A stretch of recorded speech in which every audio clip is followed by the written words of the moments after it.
குருவே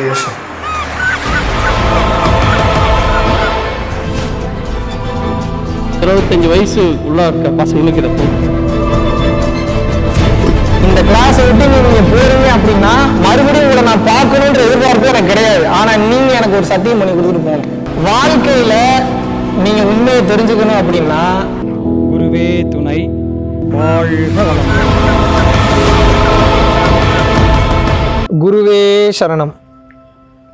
அனைவருக்கும் வணக்கம். விழிப்புணர்வு நிலைனா என்ன? ஏன் விழிப்புணர்வு நிலையை எல்லா மகான்களும் எல்லா யோகிகளும் எல்லா ஞானிகளும் அவ்வளோ முக்கியத்துவம் கொடுத்து சொல்கிறாங்க அப்படின்னா, விழிப்புணர்வு நிலைனா முதல்ல சிம்பிளாக சொல்லிடுறேன், அப்புறம் கொஞ்சம் டீட்டெயில்டாக சொல்கிறேன்.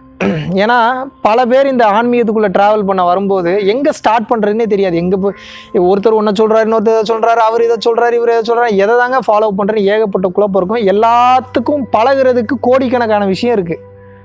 இந்த உலகத்தில் நீங்கள் கற்றுக்கணுன்னா மரம் எப்படி வளர்க்குறதுன்னு கற்றுக்கலாம், எப்படி வீடு கூட்டுறதுன்னு கற்றுக்கலாம், எப்படி நான் ராக்கெட்டை அனுப்புறதுன்னு கற்றுக்கலாம், எப்படி நான் பாட்டு பாடுறதுன்னு கற்றுக்கலாம், எப்படி நான் வில் வித்தையை கற்றுக்கிறதுன்னு கற்றுக்கலாம், எப்படி நான் ஒருத்தனை கெடுக்கிறதுன்னு கற்றுக்கலாம், எப்படி நான் பீடி குடிக்கிறதுன்னு கற்றுக்கலாம், எப்படி கஞ்சா அடிக்கிறதுங்க, என்ன வேணாலும் கற்றுக்கலாம். கற்றுக்கிறதுக்கு அவ்வளோ விஷயம் இருக்குது. ஆனால் எதை கற்றுக்கணும்? எது ஒன்று கிடைத்து விட்டால் வேறு எதையும் நீங்கள் வாழ்வில் பெற வேண்டாமோ, எது ஒன்று கிடைத்து விட்டால் வாழ்வில் வேறு அனைத்தும் உங்களுக்கு கிடைத்து விடுமோ, அது ஒன்று தானே பேஸாக. அப்போ நீங்கள் அதை மட்டும் தானே கற்றுக்கணும். இருக்குங்க உண்மையாகவே அது ஒன்றை கற்றுக்கிட்டிங்கன்னா எல்லாமே கிடச்சிரும். அந்த ஒன்று தான் விழிப்புணர்வு நிலை. எப்படி விழிப்புணர்வு நிலை அவசியம்ன்றேன் அப்படின்னா, கவனிங்க நல்லா.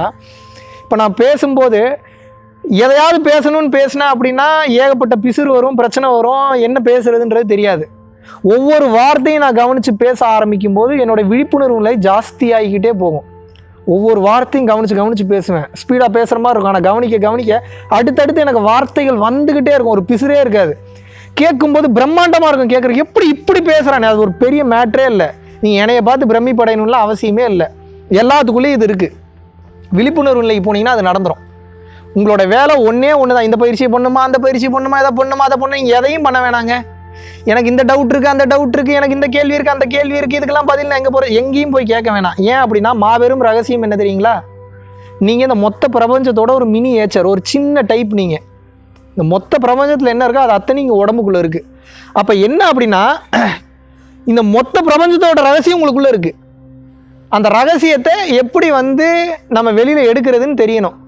அதுக்கு நீங்கள் ஏகப்பட்ட கேள்வி இருக்குது, குழப்பம் இருக்குன்னு நீங்கள் நினைக்காம நீங்கள் இந்த ஒரு வேலையை பண்ணிங்கன்னா மற்றதெல்லாம் தெரிஞ்சிடும்.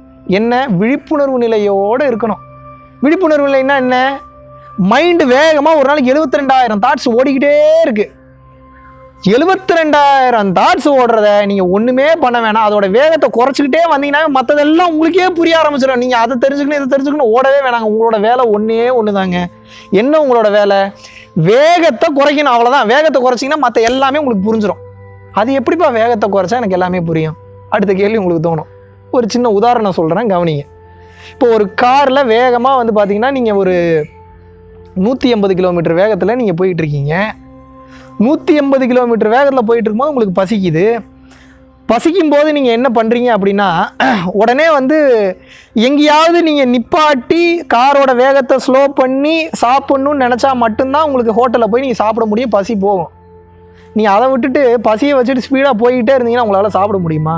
நிச்சயமாக முடியாது, 100% முடியாது. அதே போல தான் உங்களுக்கு ஞான பசின்னு ஒன்று வந்துருச்சு அப்படின்னா நீங்கள் என்ன பண்ணணும்?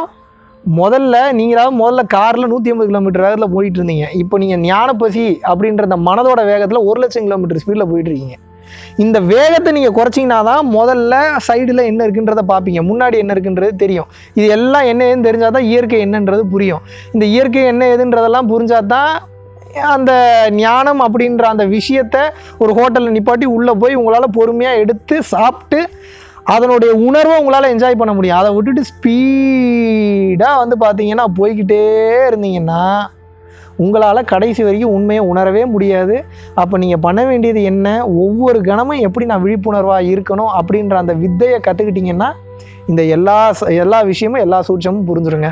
பல பேர் நீங்கள் என்னை கேட்குறீங்க, இது எப்படிங்க நான் கற்றுக்கிறதுன்னு கேட்குறீங்க. இப்போ நான் அதை வந்து நான் சொல்லித்தரதுக்கு தயார் நிலையில் இருக்கேன். ஆனால் அது வந்து நான் உடனே இதை நான் வந்து கேமராவில் சொல்லித்தர விஷயமே கிடையாது. அது பெரிய சப்ஜெக்ட்டு. கிட்டத்தட்ட ஒரு 1 டே ஃபுல்லாக உட்கார வச்சு பேஸில் இருந்து உங்களுக்கு நான் கிளாஸ் எடுக்கணும். என்ன ஏது எப்படி ஆரம்பிச்சு எப்படி முடிக்குது, மனம் எப்படி வேலை செய்யுது, உடல் எப்படி வேலை செய்யுது, இதெல்லாம் எங்கே போய் கனெக்ட் ஆகுதுன்றலாம் சொன்னால் தான் உங்களுக்கு புரியும்.